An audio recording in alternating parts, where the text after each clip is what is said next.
बच्चों, क्या हाल चाल। आप सभी का एक बार फिर से प्राइम ऑनलाइन क्लासेस के परिवार में स्वागत है। आज का जो लेक्चर है वो लेक्चर नंबर हमारा 1 है और आज जो हम जानेंगे हमारा नया चैप्टर स्टार्ट होने वाला और नया सब्जेक्ट जो स्टार्ट होने वाला है वो है हमारा साइंस का फर्स्ट चैप्टर। हम बायोलॉजी में, साइंस में भी हम बायोलॉजी में फर्स्ट चैप्टर स्टार्ट कर रहे हैं जो कि हमारे चैप्टर का नाम है जैव प्रक्रम। इंग्लिश में क्या बोलते हैं, लाइफ प्रोसेस। आज जो हम जो लेक्चर आगे कवर्ड करेंगे, थोड़ा तो आपको थंबनेल देख के पता चल रहा होगा।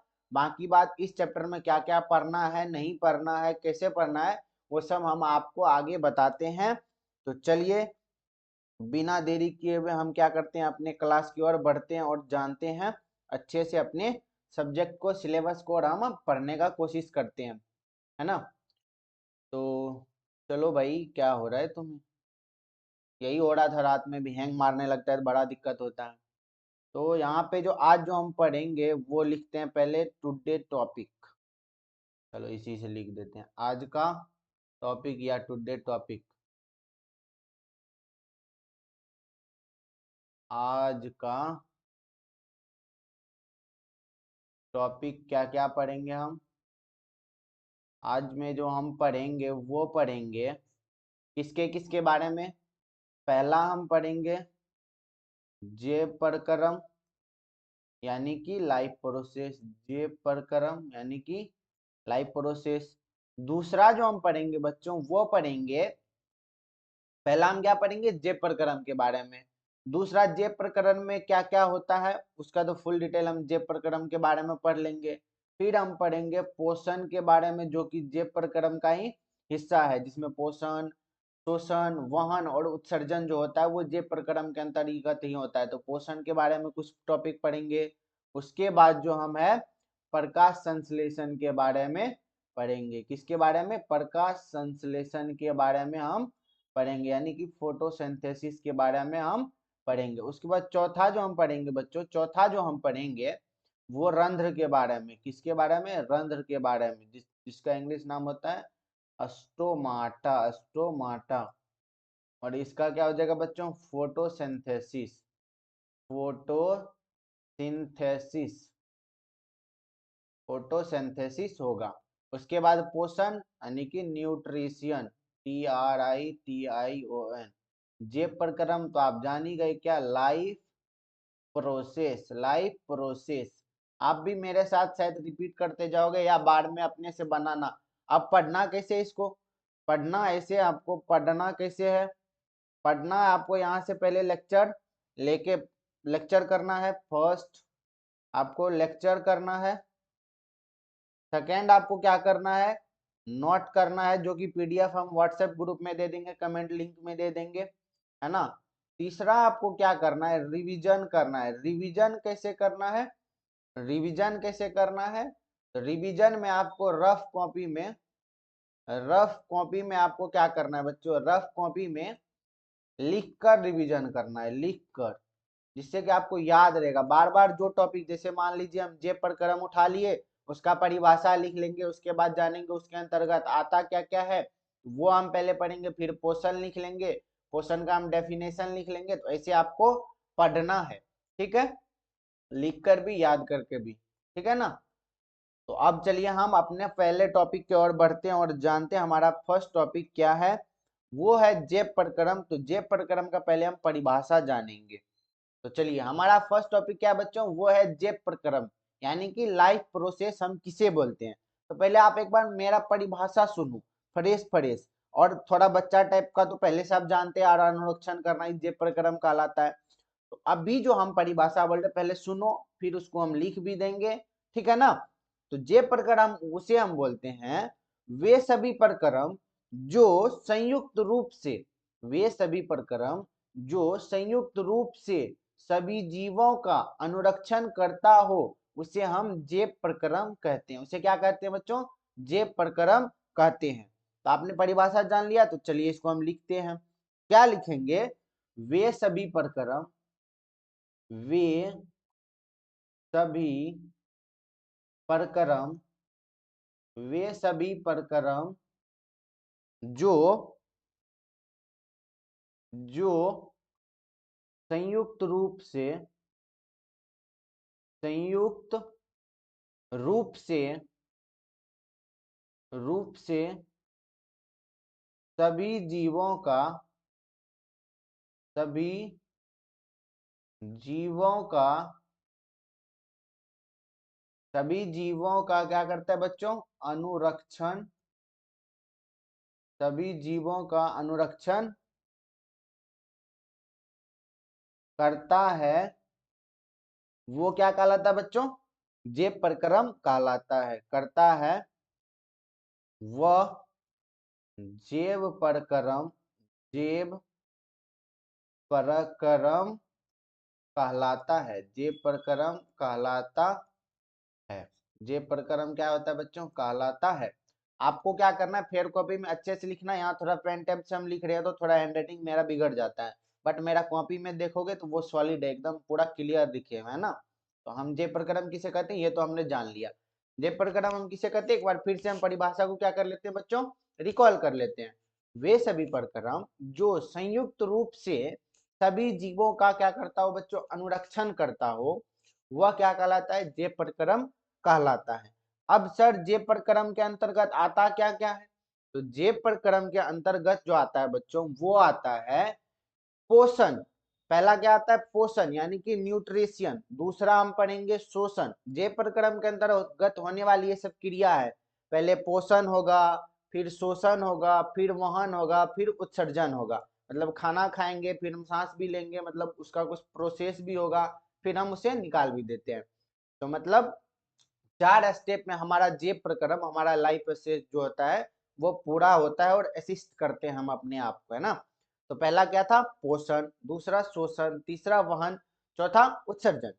चलिए अब हम फर्स्ट जो हमारा है पोषण, पोषण के बारे में हम पढ़ते हैं, फिर शोषण के बारे में पढ़ेंगे नेक्स्ट क्लास में, फिर वहन के बारे में पढ़ेंगे, फिर जो है बच्चों एकदम हम डायग्राम के हिसाब से ही पढ़ेंगे, एकदम पूरा पैराग्राफ बना बना करके, ठीक है। तो चलिए पोषण किसे कहते हैं, हम पहले परिभाषा जान लो। पोषण हम उसे कहते हैं भोजन ग्रहण करना, पचे भोजन का अवशोषण। ध्यान से सुनना, भोजन ग्रहण करना, पचे भोजन का अवशोषण एवं शरीर द्वारा अनुरक्षण के लिए उसका उपयोग पोषण कहलाता है। तो आपको थोड़ा स्टैंडर्ड फॉर्म का परिभाषा याद रखना है। बच्चा वाला तो परिभाषा सब जानते, खाना पीना जो खाते हैं सर वो भी तो पोषण ही होता है, उससे जो एनर्जी मिलता है हमें वो भी तो पोषण ही हुआ। लेकिन ऐसा नहीं करना है आपको, थोड़ा सा स्टैंडर्ड फॉर्म में लिखोगे बोर्ड में तो ज्यादा बेटर रहेगा और अच्छा से अच्छा नंबर आएगा। देखा कल आपने इंटर का कैसा नंबर आता है, वैसे बिहार बोर्ड का ज्यादा कुछ भरोसा है नहीं, बट अपना लिखोगे तो आता है, ऐसा जरूरी नहीं कि नहीं ही आएगा सर, आता है ना। तो चलिए हम क्या करते हैं, परिभाषा लिखते हैं। पोषण का क्या परिभाषा हो जाएगा, भोजन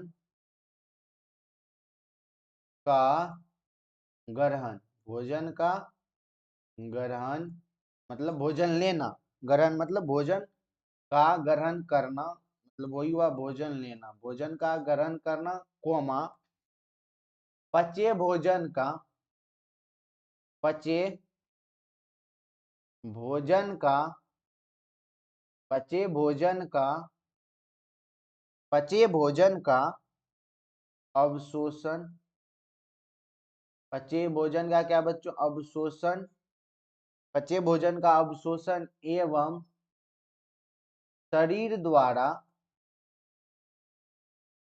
शरीर द्वारा, शरीर द्वारा अनुरक्षण के लिए, शरीर द्वारा अनुरक्षण के लिए, अनुरक्षण के लिए,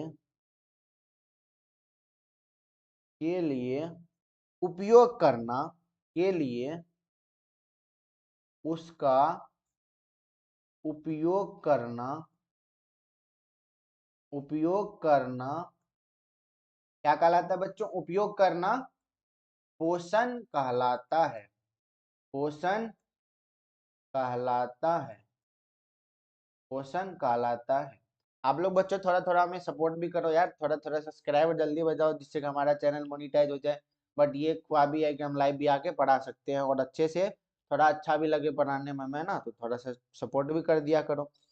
अब जो है ना पोषण तो हम जान ले क्या होता है सर, भोजन जो ग्रहण करेंगे, जो भोजन पचेगा उसका अवशोषण होगा, उसके द्वारा शरीर में कुछ एनर्जी होगा, एनर्जी आएगा हमारे बॉडी में, उसके द्वारा कुछ ना कुछ हमें अनुरक्षण होगा, मतलब उससे हमें कुछ ना कुछ बेनिफिट मिलेगा, जिसका हम उपयोग किसी ना काम में करते हैं, तो वो हमारा क्या कहलाता है, पोषण कहलाता है। अब सर पोषण के कितने भाग होते हैं, पोषण के भी तो प्रकार होंगे ना सर। तो पोषण के मुख्यतः दो प्रकार होते हैं। पहला क्या है, स्वपोषी पोषण। पहला क्या है बच्चों, स्वपोषी पोषण, यानी कि ऑटोट्रॉफिक न्यूट्रिशन। अब ऑटोट्रॉफिक को आप तोड़ो तो बच्चों क्या होता है, यहाँ देखो हम पहले रफ करते हैं। ऑटो जोड़ ट्रॉफिक लिखो, ऑटो जोड़ ट्रॉफिक।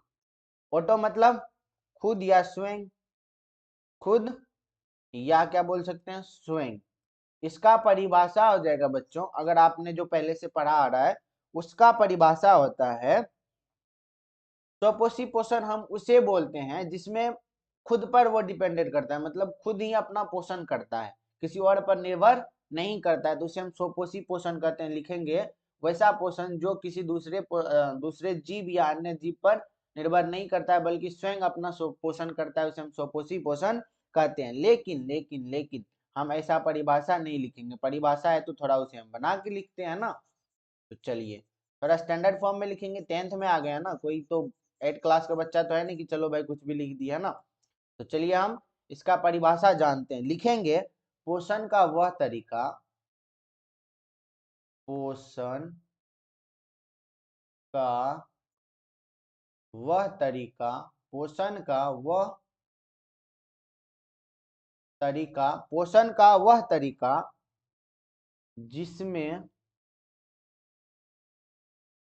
जिसमें जीव, पोषण का वह तरीका जिसमें जीव अपने आसपास,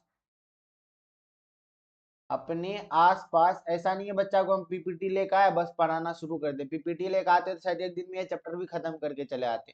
हम लिख रहे हैं, आपके सामने लिख रहे हैं, तो लिखना भी जरूरी है ना। पोषण का वह तरीका जिसमें जीव अपने आसपास के, अपने आसपास के वातावरण, वातावरण, अपने आसपास के वातावरण में उपस्थित, अपने वातावरण के आसपास में उपस्थित उपस्थित तरल अजेय पदार्थ, तरल अजैव, तरल अजैव पदार्थ जैसे, अब अजैव पदार्थ कौन कौन सा होगा सर, तो यहाँ कोष्ट में लिख लो, अजैव पदार्थ मतलब CO2, पानी, और क्या हो जाएगा बच्चों, और प्रकाश। किसका प्रकाश, सूर्य का प्रकाश, सूर्य का प्रकाश, सूर्य का प्रकाश, ये हमने लिख दिए। से अपना भोजन बनाता हो, से अपना भोजन स्वयं बनाता है, से अपना भोजन स्वयं बनाता है, बनाता हो, उसे हम क्या कहेंगे, स्वपोषी पोषण कहते हैं, उसे स्वपोषी पोषण,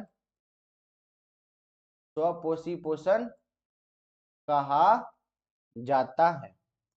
ठीक है बच्चों, सर ये तो बहुत लंबा हो गया, लंबा हो गया था, आप समझ गए हो तो इसको अपनी भाषा में लिख दो। हमने क्या लिखा, स्वपोषी पोषण का परिभाषा वो लिखा है, पोषण का वह तरीका जिसमें जीव अपने आसपास के वातावरण में उपस्थित सरल अजैव पदार्थ, अब सर सरल अजैव पदार्थ क्या है, वो CO2 होगा, पानी होगा और सूर्य का प्रकाश होगा, से अपना भोजन स्वयं बनाता हो, उसे हम स्वपोषी पोषण कहते हैं। ठीक है, आप ऐसे भी लिख सकते हो, वह पोषण या वैसा पोषण जिसमें जीव अपना भोजन स्वयं बनाता हो, उसे हम स्वपोषी पोषण कहते हैं। अब स्वपोषी पोषण का एग्जाम्पल क्या होगा, तो एग्जाम्पल आप देखो क्या होता है, एग्जाम्पल जो होगा बच्चों स्वपोषी पोषण का, वो होता है हरा पौधा, क्योंकि वो खुद से अपना भोजन बनाता है। अगर एग्जाम्पल याद रहेगा ना तो बच्चों आप अपने से भी परिभाषा लिख लेना, एग्जाम्पल उतना ही आपके लिए इम्पोर्टेंट है। ठीक है बच्चों। दूसरा क्या हो जाएगा? दूसरा दूसरा जो होता है वो होता है शैवाल। शैवाल। ठीक है बच्चों, दूसरा क्या हो गया? शैवाल। स्वपोषी पोषण हम किसे बोलेंगे? पोषण का वह तरीका जिसमें जीव अपने आसपास के वातावरण में उपस्थित तरल अजय पदार्थ जैसे कि CO2, पानी और सूर्य का प्रकाश से अपना भोजन स्वयं बनाता हो, उसे हम स्वपोषी पोषण कहते हैं। जैसे कि हरा पौधा हो गया, शैवाल हो गया, ये सब हमारा क्या है? स्वपोषी पोषण है। अब हम नेक्स्ट जो जानेंगे बच्चों, वो जानेंगे परपोषी पोषण, यानी कि हेट्रोट्रोफिक न्यूट्रिशन। परपोषी पोषण, हेट्रो मतलब दूसरे पे यह डिपेंडेड करेगा, तो इसका हम लिखेंगे पोषण का वह तरीका, इसमें सिर्फ उसका डिफरेंट हो जाता है, उसका उल्टा हो जाता है। इसमें लिखेंगे पोषण का वह तरीका, वह पोषण का वह तरीका जिसमें जिसमें जीव जिसमें जीव अपना भोजन अपना भोजन जिसमें जीव अपना भोजन स्वयं नहीं बना सकता है, स्वयं नहीं बना सकता है, उसे हम क्या कहेंगे बच्चों? स्वयं नहीं बना सकता है, बल्कि, वही बात हुआ, बल्कि बल्कि अपने भोजन के लिए किसी अन्य जीवों पर निर्भर होना, बल्कि अपने भोजन के लिए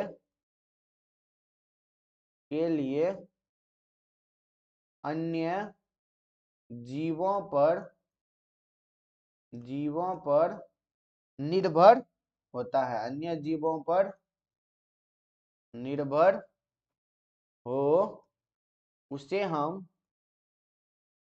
हम परपोषी पोषण कहते हैं, उसे हम परपोषी पोषण कहते हैं। अब इसका हम क्या करते हैं बच्चों? एग्जाम्पल देखते हैं। इसका क्या करेंगे? एग्जाम्पल हम देखेंगे। तो चलिए इसका हम क्या करते हैं? एग्जाम्पल देखते हैं। इसका हम क्या करते हैं? एग्जाम्पल लिखते हैं। एग्जाम्पल एग्जाम्पल एग्जाम्पल जो हो जाएगा बच्चों, इसका एग्जाम्पल होगा, वो होगा, एग्जाम्पल क्या हो जाएगा बच्चों? वो हो जाएगा मानव और अन्य जीव। मानव और अन्य जीव, मानव और अन्य जीव। एक सेकंड बच्चों, आप लोग लाइन पे ही रुकना, एक फोन आ रहा है, उसको थोड़ा अटेंड कर लेते हैं, फिर क्लास कराते हैं।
फिर से हम आ गए, थोड़ा कॉल आ गया था तो वो हम बात करने लगे थे, बाकी बात कोई नहीं, 2 मिनट ब्रेक हम तो लिख ही दिए थे।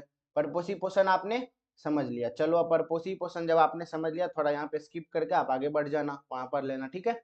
अब नेक्स्ट जो हम देखेंगे वो हमारा क्या है, प्रकाश संश्लेषण। हमने क्या किया, पोषण का परिभाषा जाना, पोषण का कितना प्रकार होता है वो भी हमने जाना। एक बात और यहाँ पे जान लो, एक बात यहाँ पे जान लो, परपोषी पोषण का भी 3 प्रकार होता है, जो कि हम नेक्स्ट क्लास में पढ़ेंगे, परपोषी पोषण का प्रकार, ठीक है। तो अभी क्या करते हैं, हम आगे बढ़ते हैं, प्रकाश संश्लेषण पढ़ेंगे, रंध्र पढ़ेंगे, उसके बाद नेक्स्ट क्लास जब होगा बच्चों, उसमें हम स्टोमाटा को पढ़ेंगे पॉइंट वाइज पॉइंट। अब सर प्रकाश संश्लेषण हम किसे बोलेंगे, प्रकाश संश्लेषण हम उसे बोलते हैं वह प्रक्रम जिसमें स्वपोषी बाहर से लिए पदार्थों को ऊर्जा के रूप में संचित कर देता है।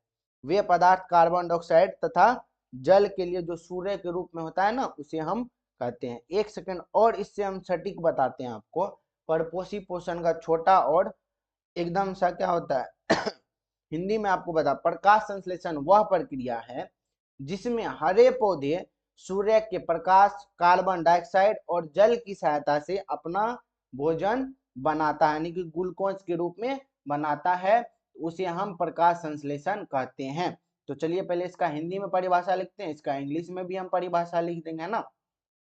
तो लिखेंगे प्रकाश संश्लेषण, प्रकाश संश्लेषण, प्रकाश संश्लेषण वह प्रकाश संश्लेषण वह प्रक्रिया है जिसमें जिसमें हरे पौधे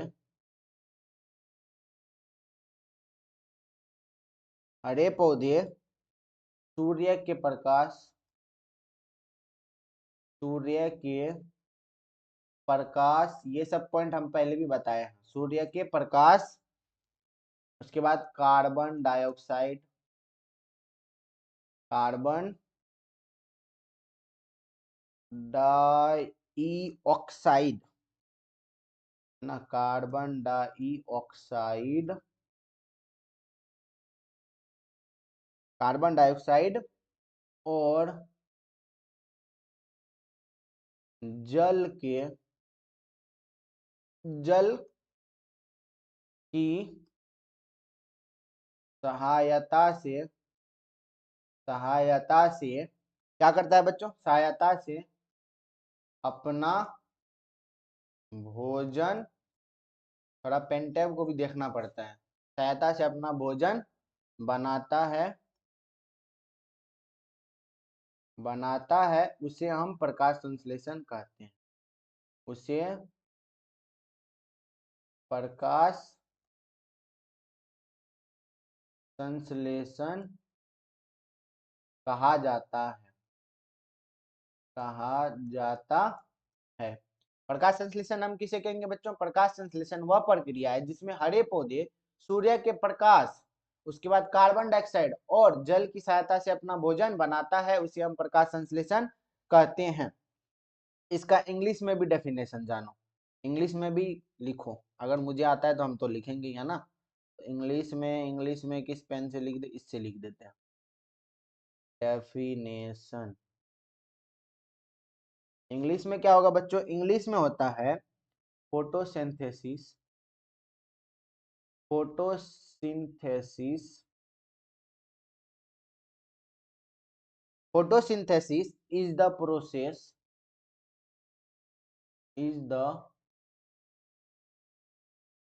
photosynthesis is the process by which, हमें आदत था ना, हम दोनों लिखवाते थे जो भी डेफिनेशन लिखते थे, which green plants,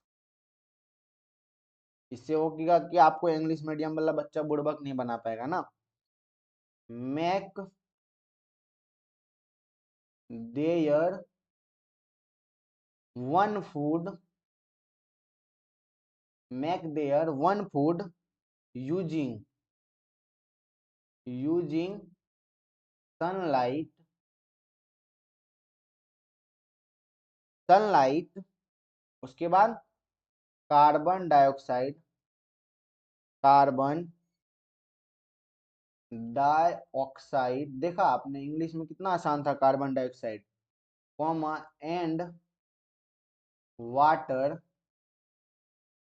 water in the process of chlorophyll, in the process, in the process ने प्रिसेंस, प्रोसेस क्यों, प्रोसेस तो हो गया पहले है ना, in the water in the presence, presence of chlorophyll. कल के जैसे ही फिर देखो ये काम करना बंद कर रहा है ना, ऐसे ही कल भी हैंग कर रहा था, क्लोरोफिल। ठीक है, इंग्लिश में क्या हो गया परिभाषा, वो हो गया photosynthesis is the process by which green plants make their one food, मतलब ग्रीन प्लांट जो है, मतलब हरा पौधा जो है अपना भोजन बनाने के लिए किसका किसका उपयोग करता है, सनलाइट का करता है, कार्बन डाइऑक्साइड का करता है और वाटर का करता है, उसी को हम क्या कहेंगे, फोटोसिंथेसिस कहते हैं। हिंदी में जान लो क्या है, वह है प्रकाश संश्लेषण, वह प्रक्रिया है जिसमें हरे पौधे सूर्य के प्रकाश, कार्बन डाइऑक्साइड और जल की सहायता से अपना भोजन बनाता है, उसे हम प्रकाश संश्लेषण कहते हैं। अब इसमें सर जरूरी क्या क्या है, तो चलिए इसका भी हम एक बार देख लेते हैं। अब सर प्रकाश संश्लेषण के लिए आवश्यक सामग्री क्या क्या है, आवश्यक सामग्री क्या क्या है वो भी लिखते हैं। पहला तो सबसे पहला क्या हो जाएगा, इतना परिभाषा हमने बकबक किया है तभी से है ना, तो वही लिखना है यहाँ पे, क्या हो जाएगा, सूर्य का प्रकाश, सूर्य का प्रकाश यानी कि सनलाइट है ना। दूसरा, दूसरा हो जाएगा, पहला सूर्य का प्रकाश था, दूसरा हो जाएगा, थोड़ा लाइट बढ़ाते हैं कहीं से ना, आगे का खुल जा, हाँ, तो सूर्य का प्रकाश, दूसरा क्या हो जाएगा, क्लोरोफिल, क्लोरोफिल। तीसरा क्या हो जाएगा, वो हो जाएगा कार्बन डाइऑक्साइड, CO2। ठीक है, चौथा क्या हो जाएगा बच्चों, वो हो जाएगा वाटर। ये सब आवश्यक सामग्री है किसके लिए, प्रकाश संश्लेषण के लिए। अगर आवश्यक सामग्री आपको याद रहेगा तो आप डेफिनेशन को चुटकी में लिख सकते हो, चुटकी बजा के है ना। चलो अब नेक्स्ट जो हम देखेंगे वो है प्रकाश संश्लेषण के दौरान होने वाली घटना क्या क्या सर है। प्रकाश संश्लेषण के दौरान कुछ अलग भी घटना भी हो सकता है या कुछ प्रोसेस होता है क्या, तो हाँ, तो क्या होता है, तो पहला जो हम लिखेंगे, पहला लिखेंगे क्लोरोफिल द्वारा प्रकाश ऊर्जा को अवशोषित करता है, क्लोरो, क्लोरोफिल द्वारा, क्लोरोफिल द्वारा प्रकाश ऊर्जा को अवशोषित करता है, प्रकाश ऊर्जा को, प्रकाश ऊर्जा को क्या करता है बच्चों, प्रकाश ऊर्जा को अवशोषित, अवशोषित करता है, प्रकाश ऊर्जा को क्या करता है बच्चों, अवशोषित करता है।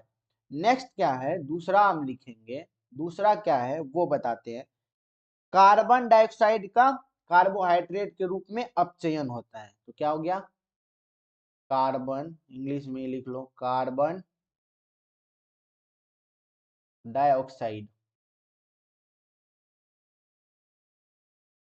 कार्बन डाइऑक्साइड का कार्बोहाइड्रेट, कार्बोहाइड्रेट,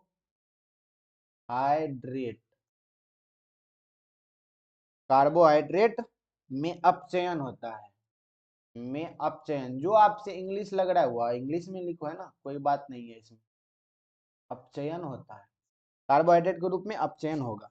उसके बाद क्या है, प्रकाश को रासायनिक ऊर्जा में रूपांतरित करना, तीसरा क्या है, प्रकाश को रासायनिक, प्रकाश को रासायनिक ऊर्जा में,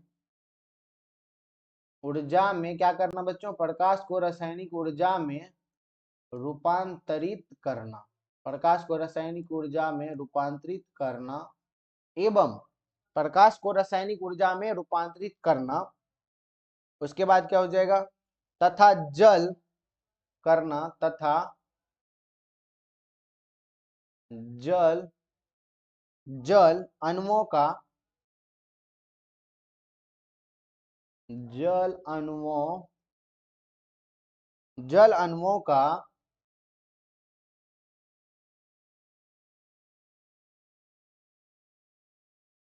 जल अणुओं का हाइड्रोजन एंड ऑक्सीजन में अपघटन। ऑक्सीजन में क्या होगा बच्चों, ऑक्सीजन में अपघटन, अपघटन होगा। ठीक है, तो ये प्रकाश संश्लेषण के दौरान होने वाली घटनाएं क्या क्या है। क्लोरोफिल द्वारा प्रकाश ऊर्जा को अवशोषित करता है। क्लोरोफिल जब होगा तो प्रकाश क्या करता है, ऊर्जा को अवशोषित करता है। कार्बन डाइऑक्साइड का कार्बोहाइड्रेट में अपचयन होगा। उसके बाद प्रकाश रासायनिक ऊर्जा में रूपांतरित करना, प्रकाश को क्या करेगा, रासायनिक ऊर्जा में रूपांतरित करना। प्रकाश ऊर्जा को, ओहो, प्रकाश ऊर्जा को, यहाँ पर ऊर्जा को रासायनिक ऊर्जा में रूपांतरित करना, तथा जल अणुओं का हाइड्रोजन एंड ऑक्सीजन में अपघटन। ठीक है, ये आपने समझ लिया। अब रंध्र स्टोमाटा हम किसे बोलेंगे, स्टोमाटा हम किसे बोलते हैं। तो चलिए हम लिखते हैं स्टोमाटा। स्टोमाटा कहाँ पे होगा बच्चों, वो होता है लीफ पे, यानी कि पत्ती पे होता है। पत्ती पे जो छोटा छोटा छिद्र होता है ना, छोटा छोटा, उसे ही हम स्टोमाटा लिखेंगे, कहते हैं। तो लिखेंगे सिंपल सा, पत्ती की सतह पर, पत्ती की सतह पर, पत्ती की सतह पर जो सूक्ष्म, पत्ती की सतह पर जो सूक्ष्म, पत्ती की सतह पर जो सूक्ष्म छिद्र होते हैं,